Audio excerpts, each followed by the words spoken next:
Today we're going to be talking all about the HTC One A9.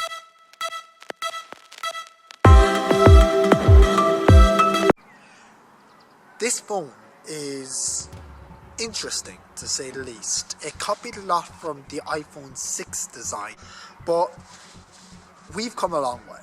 iPhones no longer look like the HTC. HTC claimed that Apple had ripped off them in the first place by ripping off the M8 series and the HTC One M7 series with their iPhone 6 unibody design. But that's a whole other story for another day. Let's talk this phone. First things first, this is an old phone. It came out the year the iPhone 6s released, so that's 2015 now. God, that's a long time ago. But 2015, this phone was announced with its Touch ID, big chunky bezels, single firing speaker, cameras, the whole lot. It is truly one of the better phones of this time. Let's take a trip around the phone. So it has a back camera that is 12 megapixels, it has dual tone flash and a microphone. That is all you get in this phone camera wise. No dual camera system like the iPhone 10, nothing like that. You're only getting single camera, but for the time that was all you got.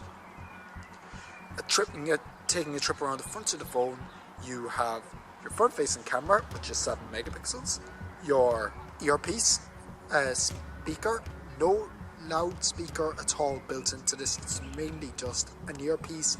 They got rid of the dual front firing speakers, which was a trademark feature of the HTC branding, but they replaced it with single firing speaker on the bottom, along with your headphone jack, micro USB connector and microphone. You also have a taptic home button and touch ID sensor or fingerprint sensor, depending on your persuasion what you want to call it. There's also HTC branding on the back and the front. You can pick these things up for €100, pick this one up for 130, and it's okay, you know. It's gotten a few dings since I got it, and it was in okay condition. Would I recommend buying one of these things brand new or for €100? Try get the best deal possible is what I'll say. Along the sides it has an SD card slot and a SIM tray, so better than some phones nowadays. That's on the left side, and on the right side you have your volume up and down buttons and your power button, which your power button has sort of ridges in it, you could call them. That is because it's not on the opposite side, which most phones, including most other smartphones actually, including the iPhone 10, they all had on the opposite side.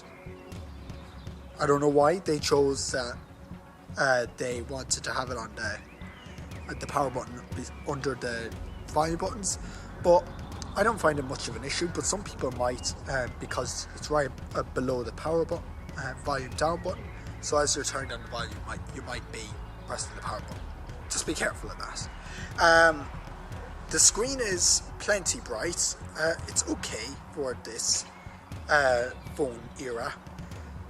It is very difficult to see in direct sunlight like it is here. Now you can't really see it, but it's fine.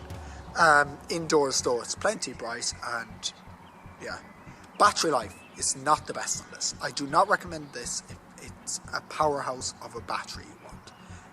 It's just not worth it. It's not worth the power. Even an iPhone 10 really just doesn't perform battery wise as good as modern smartphones could, but we'll have to see how it goes. I have used this for an extended period of time though. Several times I have used this when I have ditched iOS for a few days or whatever. I have used this extensively, and I use this every day. It's a fine secondary device since it has a headphone jack. You can use it if you don't have Bluetooth earphones, just stocked up on music. throw a cheapo micro SD card in it, sorry. This is the gunmetal grey version, but it also came in red and silver. I'm very sure it came in gold as well. Those ones had white bezels though. The black bezels on this one are truly better. I think this is a good device as a backup, you know, as a dead backup, you know. If you're not doing any heavy multitasking on this thing, it'll be fine.